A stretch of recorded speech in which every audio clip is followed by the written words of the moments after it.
Murata a enfin remasterisé les chapitres et la force de Saitama a enfin été reconnue par Blast. Blast s'entretient avec Sitch et fait savoir à toute l'association des héros que Saitama a un pouvoir bien plus important. Aujourd'hui on se retrouve dans une nouvelle vidéo car Murata a en fait remasterisé tout l'arc des ninjas. Donc en fait moi vu que j'avais pas fait de vidéo sur l'arc ninja ça m'arrange puisqu'il me laisse en fait carrément le temps de me rattraper. Et là tout ce qu'on va voir en fait c'est qu'est-ce qui s'est passé durant tout l'arc des ninjas. Donc on va le revoir en long et en large et on va voir aussi pourquoi Murata a décidé de remake ça et qu'est-ce qu'il pourrait changer. Et je vais vous expliquer ce que moi je pense et ce qui pourrait potentiellement arriver suite à cette remasterisation des chapitres. Avant de commencer cette vidéo, si elle vous plaît, n'hésitez pas à vous abonner et à liker cette vidéo si elle vous a plu. Je fais plein de vidéos sur des animés différents, donc si ça vous plaît, n'hésitez pas à vous abonner. Et si vous voulez savoir ou lire les chapitres de One Punch Man à chaque fois qu'ils sortent et être au courant de toute l'actualité, n'hésitez pas à vous abonner à mon Instagram. À chaque fois qu'un chapitre sort, je le mets en story et je vous le fais savoir. Et le plus important, je vous mets un lien pour aller le lire. Dans l'arc ninja, ce qu'il s'est passé, c'est que Sonic a trahi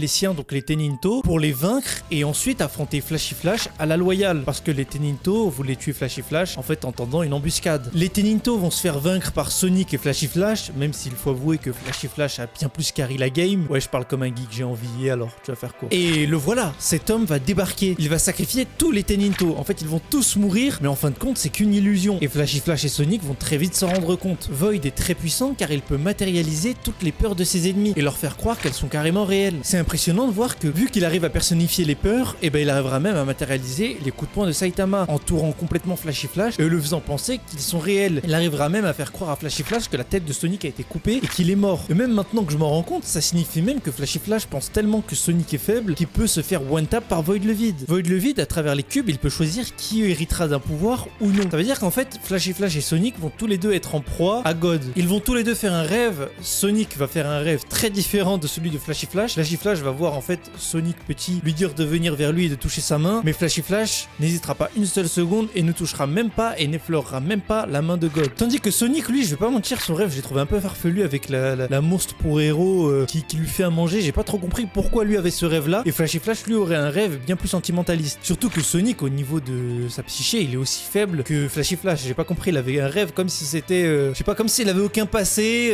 Genre le mec, on lui prépare à manger, c'est de la bouffe qu'il prépare à manger. Je sais pas, il a fait mais quoi, Murata, hein. Faut qu'il arrête là. Après, je vous parlais d'un truc là, et là il commence à faire des marathons. Je sais pas ce qu'il fait sur Twitter, toujours il tweet, il fait des marathons, il est fatigué, il a aucun planning d'entraînement. Bon, je vous en parlerai après, vous allez voir, mais je sais pas, il est en train de péter un plomb, il devient fou, il devient crazy. Je vous montrerai après, vous allez rigoler.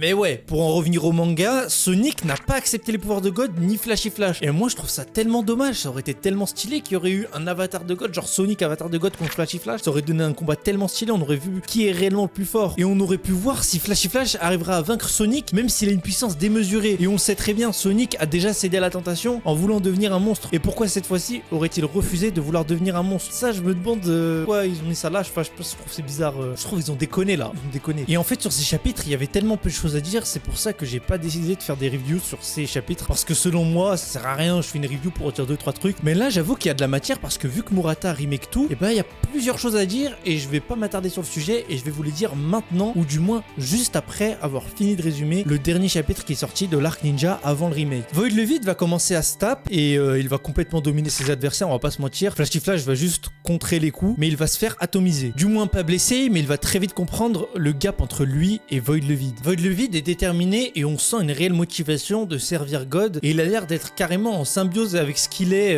actuellement en fait. Ça a l'air de même plus le déranger d'être un avatar de God. Même sa bouche semble mener à une autre dimension. Quand il ouvre la bouche, on voit une sorte d'univers et ça pourrait être potentiellement là où se situe God. Enfin, je sais pas, on dirait vraiment là où Saitama était là quand il était dans le centre de la Terre. Il avait vu une grotte avec God à l'intérieur et je vous jure qu'on dirait exactement le même endroit, genre les mêmes étoiles, tout pareil. Enfin bref, suite à ce combat entre Flashy Flash et Sonic, on va voir Blast qui va surgir derrière eux. Et là c'est parti, on aurait pu avoir le combat Blast vs Void le Vide, mais Murata a décidé de tourner ses chapitres d'une autre manière en faisant un remake de tout l'arc des ninjas. Et je vais pas vous mentir, les frérots, je trouve que c'est une très bonne idée. Parce que dans les chapitres qui sont sortis, je sais pas, j'ai l'impression qu'on est plus trop dans One Punch Man là, ça commence à partir en steak. Les deux mecs refusent le pouvoir de God. On a des chapitres bateaux où on voit deux randoms s'affronter. Enfin, on en a rien à foutre, nous, on veut quelque chose de bien plus important, bien plus stylé. Et c'est vrai que là, dans le remake, on nous présente les choses d'une manière bien plus croustillante. Franchement, je vais pas mentir, hein. Là, la manière dont il nous a amené le chapitre Murata, insane. Mais là, Murata a remake le chapitre et il est bien plus beau, les dessins sont bien mieux travaillés, les plans bien mieux travaillés, même la qualité qualité des dessins et la qualité, enfin je sais pas, on dirait entre les deux chapitres, il y en a un qui est en 480p et l'autre qui est en 4K 60 fps. Je vous jure, la différence entre les plans qui sont bien cadrés, bien centrés sur Sonic, les zooms, les détails, moi je vais pas mentir que je trouve que c'est une très bonne manière de réorienter son œuvre et de recadrer le chapitre des ninjas. En plus là, Murata avec tous ses entraînements, il est ultra fatigué. Le ref il va courir 10 km tous les jours. Non mais je suis désolé, il va se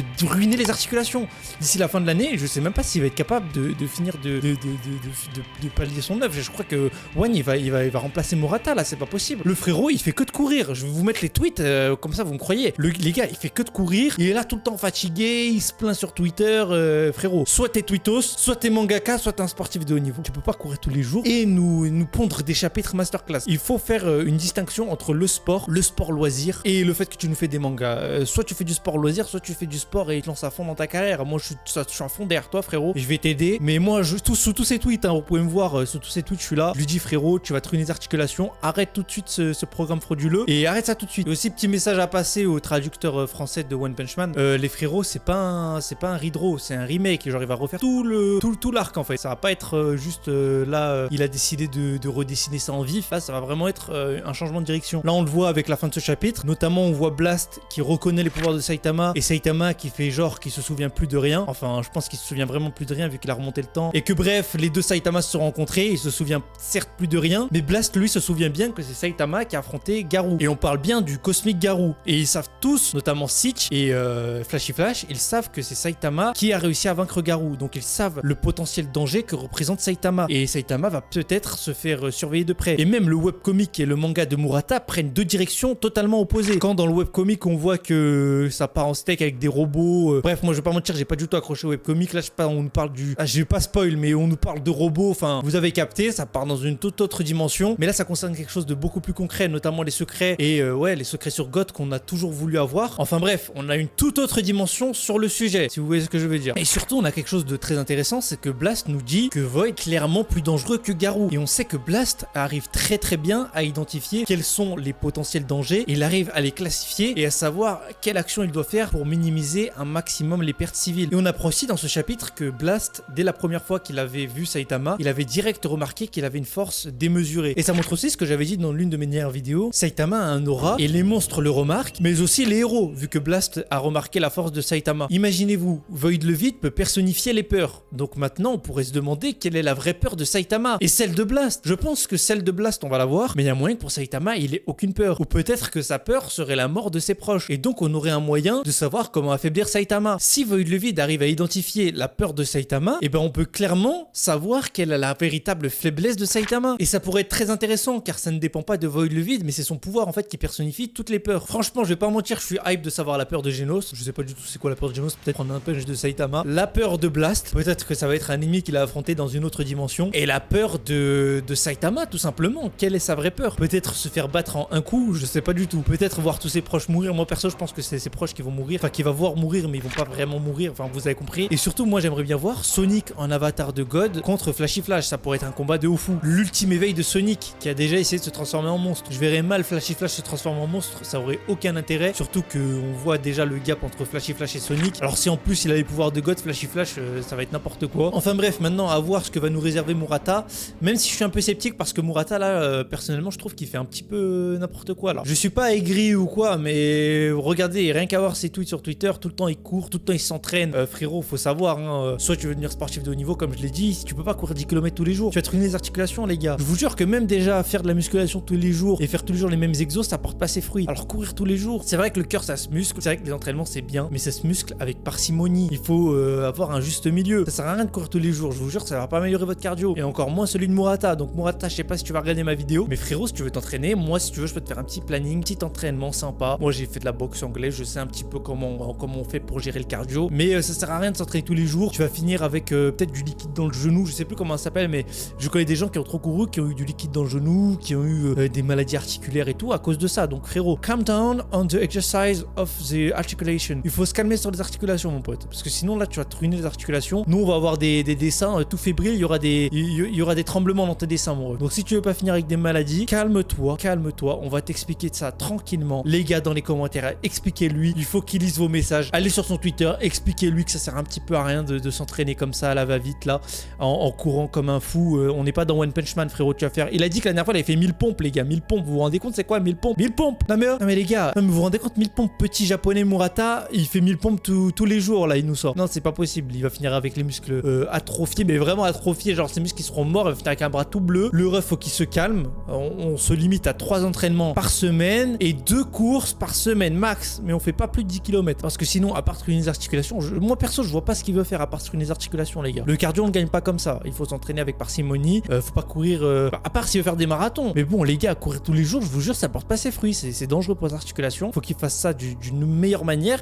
Et surtout, si c'est à cause de ça qu'on a les chapitres retardés, à cause de cet entraînement de Golemont là sans programme, c'est chaud. C'est chaud. Après, je sais pas s'il a un programme, hein, dites-moi si je dis de la merde. Mais moi, vu que je suis ces tweets de Golemont là, je sais qu'il a pas de programme, le frérot. Faudrait l'aider sur ce point-là. En bref, j'espère qu'il va nous servir une masterclass, comme d'habitude, une petite masterclass sur son lit de salade. Enfin bref, c'était Kyoshi. Merci d'avoir regardé cette vidéo. N'hésitez pas à vous abonner. J'ouvre une nouvelle chaîne. Je vais faire des vlogs et tout dessus. Ça va être Darka de fou. Surtout que là, je pense que je vais aller au Japon d'ici peut-être fin d'année, année prochaine. Et si je vais au Japon, ça va être une folie.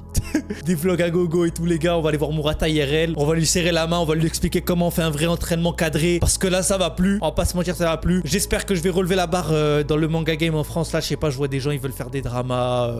Les frères, ça y est, on en a rien à foutre. Arrêtez de parler sur les autres. Arrêtez de parler sur les autres. Enfin bref, moi je parlerai pas sur les autres, je m'en fous. Même si la commu manga, je trouve qu'elle fait extrêmement pitié, malheureusement. Malheureusement, on va pas lâcher de nom. Mais les youtubeurs manga, malheureusement, la majorité fait pitance. Mais qu'est-ce que vous voulez, les refs? Moi, je citerai pas de nom. J'aime tout le monde. Mais je vais pas mentir que certains concepts un petit peu gênants. Un petit peu gênants. On va pas se mouiller plus. Enfin bref, salut, c'était Kyoshi. Ciao les gars. Et merci d'avoir regardé la vidéo.